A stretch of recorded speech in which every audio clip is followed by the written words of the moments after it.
भगवान से विमुख हुआ तो अपराध ही अपराध है, विपत्ति ही विपत्ति है। कहा हनुमंत विपत्ति प्रभु सोई, जब तब सुमिरन भजन न होई। जब तक भगवान का सुमिरन भजन नहीं किया था वही सबसे बड़ा अपराध है, वही सबसे बड़ी हानि है। हानि हरिवंश के नाम अंतर परे, लाभ हरिवंश उच्चरत वाणी। अगर नाम चल रहा है तो परम लाभ है, नाम छूट गया सब अपराध ही अपराध है। गलतियां जितनी होती हैं, पाप जितने होते हैं, उन सब का मूल है भगवान से विमुख होना। जो भगवान से विमुख है उन्हीं के द्वारा पाप होते हैं, जो भगवान के सन्मुख हैं वो निष्पाप हो जाते हैं। सन्मुख हो ही जीव मोहि जबहि, जन्म कोटि अघ नाशों तबहि। करोड़ों जन्मों के पाप नष्ट हो जाते हैं जब जीव भगवान के सन्मुख होता है। भगवान से जब विमुख होता है तो उससे पाप ही पाप, अपराध ही अपराध बनते रहते हैं। तो सबसे बड़ी कमजोरी क्या है मनुष्य की?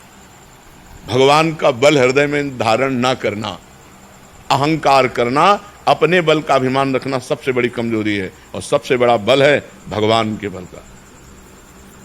प्रविश नगर की जय सब काजा, हृदय राख कौशलपुर राजा। भगवान का हृदय में स्मरण चल रहा है, हर कार्य अपने आप होगा। और वह सबसे बड़ी कमजोरी है अहंकार। जिसने अपने को विद्वान माना, ज्ञानी माना, धर्मात्मा माना, महात्मा माना, जो माना, माया के एक थप्पड़ में फैल के गिर गया। और जिसने अपने को अधम माना, नीच माना, असरण माना और भगवान के शरण में हो गया, उठ गया, वो चला गया, भगवान के परम पद को प्राप्त हो गया। सबसे बड़ी कमजोरी अहंकार।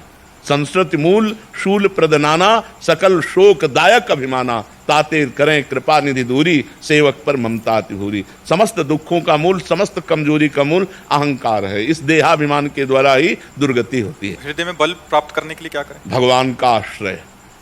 हाँ, भगवान का इतना बल, अंगद जी को एक हाथ से उठा दें।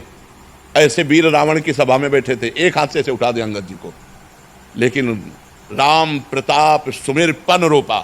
भगवान के बल का स्मरण करके और अंगद ने ताल मारी और कहा तुम्हारी सभा में कोई वीर हो तो मेरा पैर उठा दे, राम जी वापस चले जाएंगे, सिया जी को हार जाएंगे। तो 10-10 हजार वीर एक साथ लगे, लेकिन अंगद का पैर नहीं हिला सके। राम बल है, सबसे बड़ा बल भगवान का बल। अगर हम भगवान के बल से युक्त हैं तो हमारा कोई बाल बांका नहीं कर सकता। और भगवान का बल नहीं तो फिर माया तो फिर चौपट कर ही देगी। सबसे बड़ा बल भगवान का आश्रय, भगवान का बल। भगवान का सुमिरन करते हुए भगवान के बल आश्रित से रहो, इस माया समुद्र से पार हो जाओगे। भगवान का बल अगर नहीं है तब तो माया परास्ती। प्रभु के आश्रय लेने की प्रथम सीढ़ी क्या है? और संतों का संग, प्रथम भगति संतन कर संगा। अगर भगवान के मार्ग में चलना है तो प्रथम संत महात्माओं का खूब संग करो और दूसरी रतिमम कथा प्रसंगा। खूब भक्तों के चरित्र सुनो, खूब भगवान के चरित्र सुनो, फिर गुरु चरणों का आश्रय लो, फिर मंत्र जाप आदि करो, तो उससे फिर भगवान के बल की परिपक्वता हृदय में अनुभव में आने लगती है।